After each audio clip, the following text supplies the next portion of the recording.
Hello, Power BI community. This is Savine. I'm here with the Power BI monthly update for February 2024. Now remember, I'm covering just the highlights, so if you want the details, check out the update blog. The link is in the video description. Now let's get started. Before we get to the updates for Power BI, I have something very important to tell you. Towards the end of March, we are hosting the Microsoft Fabric Community Conference. Of course, this heavily features Power BI, but it covers everything related to data at Microsoft.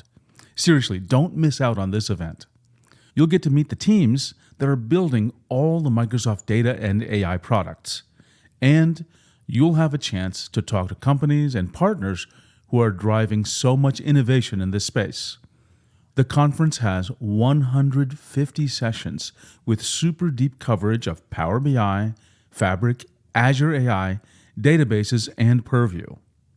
This is a very exclusive in-person event and a unique opportunity because these sessions are not going to be recorded, they're not going to be streamed, and after the event is done, you won't be able to watch anything on demand. We really want this to be an event where you're connecting with us and with others who are passionate about data. So don't wait. Go to aka.ms/fabcon and use code MSCUST for an exclusive registration discount. I know some of you may need help persuading your boss to go to this event. We've got you covered. We have written up a really compelling Convince Your Boss letter. And I hope we'll see you in Vegas. And now on to the Power BI product updates. You can now add calculations directly on your visual using visual calculations. These are DAX calculations that are defined and executed directly on a visual. Visual calculations make it easy to do calculations that previously were very hard or even almost impossible to do. Dynamic per recipient subscriptions are now available in preview for Power BI reports. You can now distribute a personalized copy of a Power BI report to each recipient of an email subscription. Here's a great improvement for on-object interaction.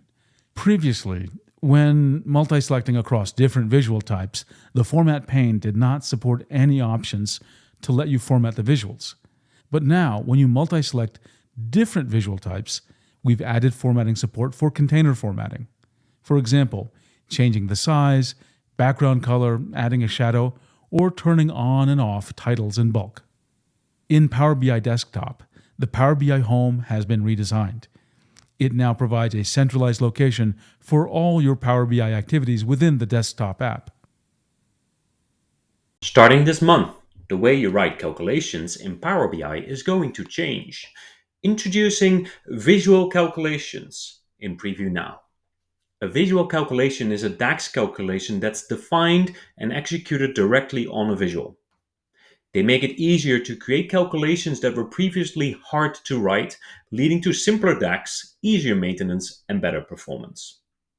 Let's look at a quick example.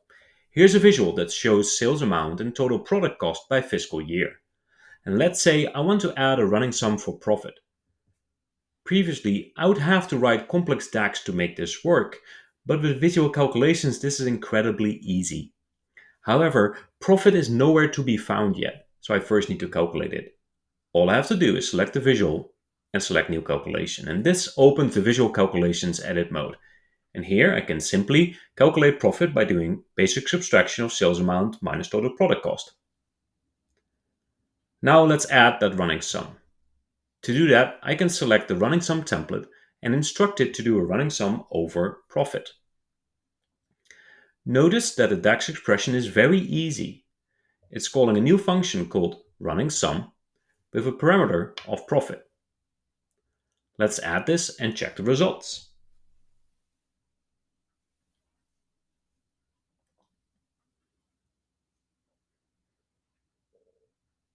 See how simple this is? We provide many more templates, such as moving average, average of children, percent of parent, or versus previous. Also, most existing DAX will work, so this is not a brand new language you need to learn. Finally, let me hide sales amount and total product cost from view, so we only show profit and running sum of profit on the visual.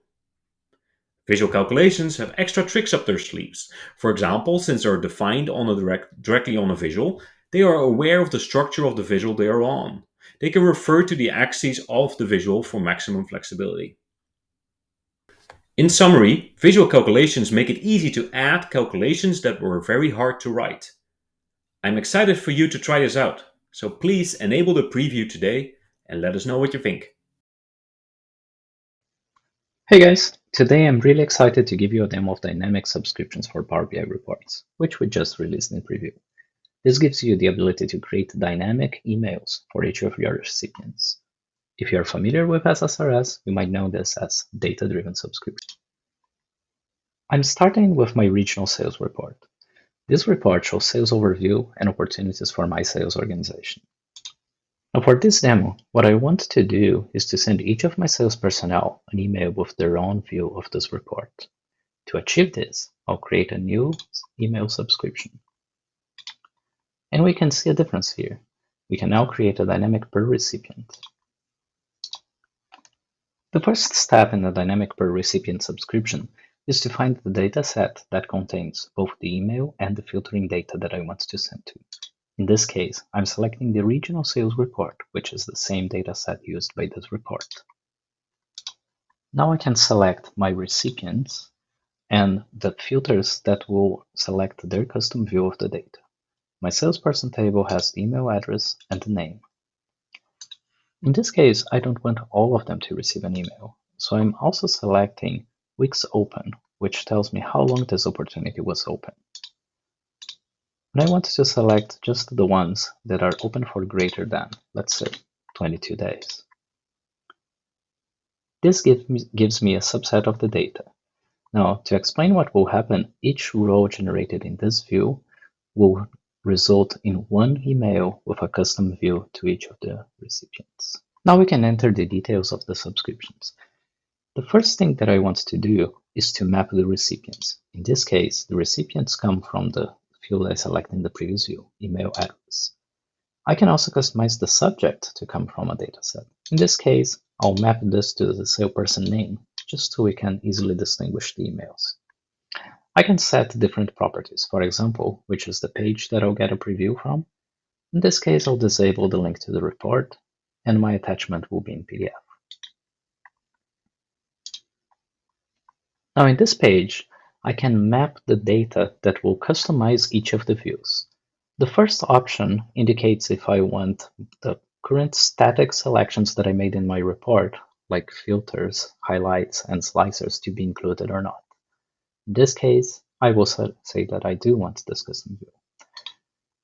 And what makes this process very interesting is that I can create dynamic filters that will be applied for each recipient. In this case, I want to add one additional report level filter in the salesperson name field, and I want to map this to each row on the salesperson name value.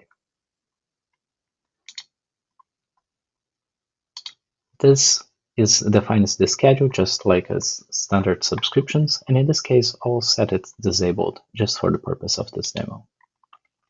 I can review my data, what is the schedule, how is my data mapped, and what is the field that will create the additional filters, how the email address is mapped, and also which data sets it's being used.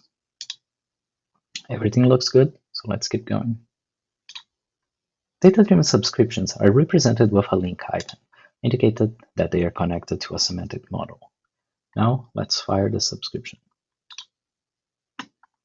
And all we have to do now is wait a little bit.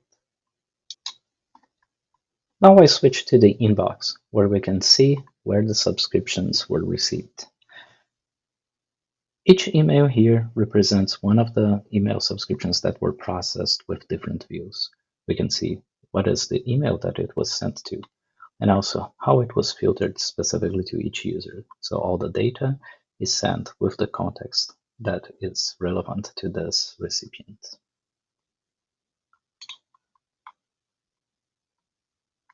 And the same is true for the attached files. In this case, we can see that the report PDF was sent to Sanjay, and all the information is related to his view. Welcome to the new Power BI Home in Desktop. I'm Juan, a product manager in the Power BI team, and today I'm going to drive you to the new capabilities. With a similar feel from the Microsoft Office and Power Platform products, the new Power BI Home is your personal content hub. Let's start with the first section, the News section. Here, you can create a brand new report by just clicking into the report icon. Second, we have the recommended section. The logic behind the recommendation comes from 4 user signals. The first one being you view a report, you recently modified a report, someone in your organization edit this report, or someone in your organization share a report with you. Finally, we have the quick access list. In the quick access list, we have 2 different categories. The first one being recent, where you're going to be able to see all the files that you recently modified or view, and share with me, that you're going to be able to see all the files that someone in your organization shared with you. In this list comes with all the descriptions from the file, as the name, location, and date. With all these new capabilities, we aim to provide you more functionalities for you to be able to discover content in Power BI Home. I hope you enjoy it, and please provide us as much feedback as possible. Copilot is here to help you with modeling. Fabric Copilot for Power BI can now add descriptions to your semantic model measures. This makes it even easier for people to use your semantic models because good descriptions serve as essential documentation.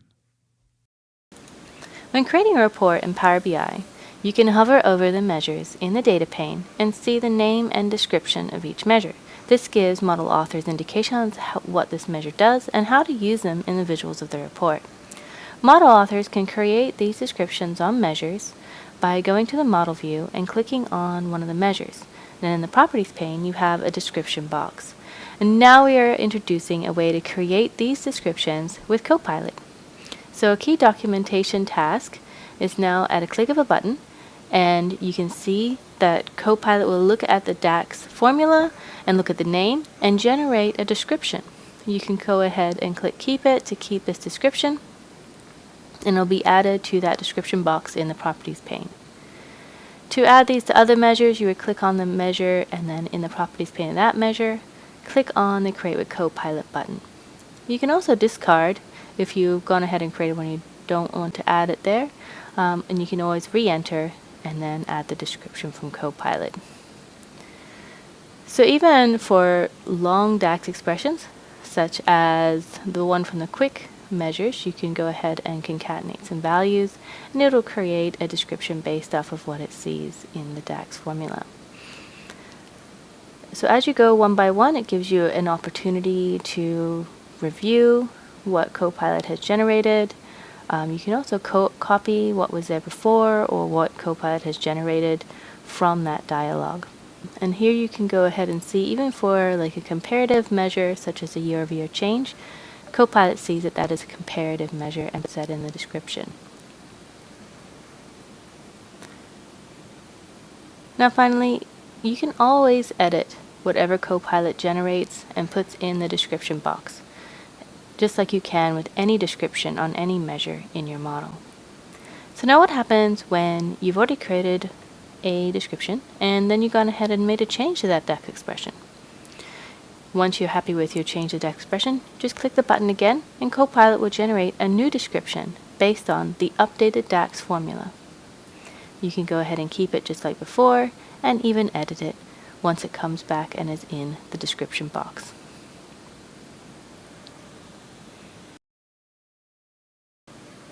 So now that we've added in our descriptions here with Copilot, we can go back to the report view, and when I'm hovering over my measures now, I see not only the name, but I also see that description that was provided by Copilot. And as always with any of these features, you have full control over if it's added to the description, and you can modify it once it's already generated and added to the description box. Now finally, I have another update for you on the Model Explorer. So if you go back to the model view and you're in the Model Explorer and you go to Semantic Model, previously we were able to see the server of the local instance of desktop, but now you can also copy through the copy button or highlight the text and use Control-C to get that information. Thank you. We've improved how you can use the Power BI add-in. Now, when adding the Power BI add-in to a presentation, you can pick a report that is suggested for you, or you can paste a link to a specific report, for example, by using the URL in the browser address bar. And if your organization allows it, the add-in can replace the link you pasted with a shareable link. There's a checkbox to enable the use of the shareable link. The shareable link ensures that others viewing this presentation will have the required permissions to see the report, and they will not have to request access when viewing the presentation. Have you tried out the new Explore feature yet? This month we added a new data overview feature there. This overview is powered by Copilot, and it gives you a summary of what's contained in the data that you're exploring, and some highlights, some interesting tidbits to get you started. We introduced the shared device mode last September, but it is now generally available. This lets organizations safely deploy the Power BI mobile app across their pool of shared devices. For Power BI custom visuals, there's a new local storage API. This API allows custom visuals to store data directly in the local browser. Data stored this way is more secure and will improve the performance of web apps.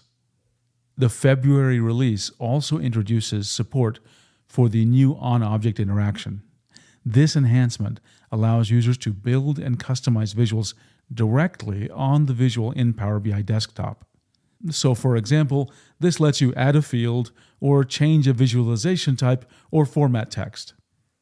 The main objective of Power BI Desktop Developer Mode is to provide friendly source control and a great code development experience.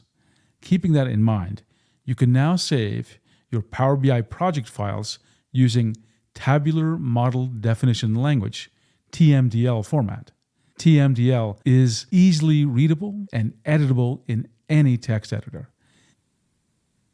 In this update, we bring the Tabular Model Definition Language, also known as TMDL, to the Power BI project file format, replacing the existing model.bim file that uses the Tabular Model Scripting Language, also known as TMSL, improving significantly the source control and code development experience when working with a Power BI project file format.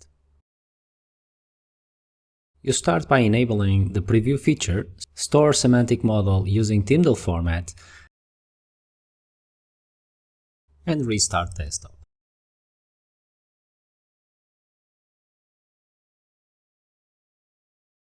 After restart, you can open an existing PBIP that is currently using the model.bim file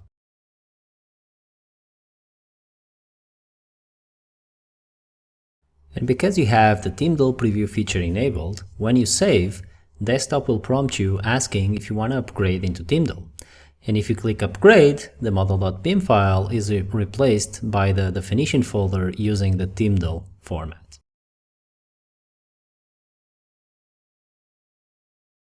Let's do a git commit mentioning that we just converted into TMDL.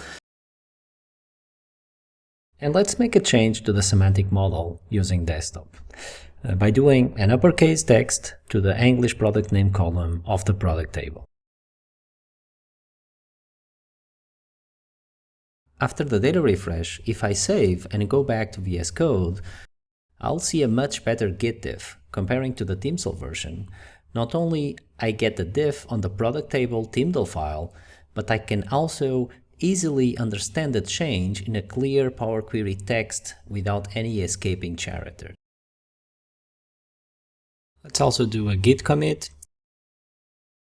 And if you notice, my Visual Studio Code is applying syntax highlighting to my TMDL documents. And that's because I installed the Microsoft TMDL language extension for VS Code. And you should install it too if you want a better experience viewing and authoring TMDL documents.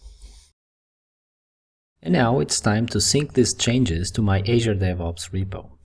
And if that repo is connected to a Fabric workspace using the Fabric Git integration, after I upgrade my workspace with the latest changes from Git, my semantic model in the service will also be upgraded to use TMDL. This means that if I change the semantic model in the service using web modeling, for example, hide the sales amount base column, and go back to the workspace to commit this change, Fabric Git will also use Tyndall as the export format. And I will be able to see the file diff also using the Tyndall format, giving me a much better diff experience like in Power BI Desktop, but this time in Azure DevOps. And of course, we have many great visualizations this month, and we have our editor's picks for this quarter. Have you ever wondered how to collaborate with your colleagues on sensitive data without compromising security? And have you wanted to learn how to use Microsoft Purview information protection sensitivity labels to protect your data? Then we have some good news for you. Here's a great demo showing you how you can collaborate with these protected PBIX files in Power BI Desktop. Hello everyone! In this quick demo we're excited to showcase the latest enhancement we've made to protected labels within Power BI Desktop. Before we delve into details, let's quickly revisit the concept of sensitivity labels. On the top left you will find the sensitivity bar, which displays all the labels that you can apply to Power BI and Fabric items. These labels aid us in classifying content in line with company policy. Additionally, we have labels with protection capabilities easily identifiable by a small lock icon. Your permissions for the protected labels are managed by your compliance admin in the Microsoft Purview Compliance Center. Here in the label settings, you can view all the labels existing in your tenant. When editing permissions, admins can specify which user or security groups these permissions apply to. The process of defining permission is straightforward. Previously, to open a protected PBIX file, you needed to be assigned either full control, export content, or a combination of save and edit rights.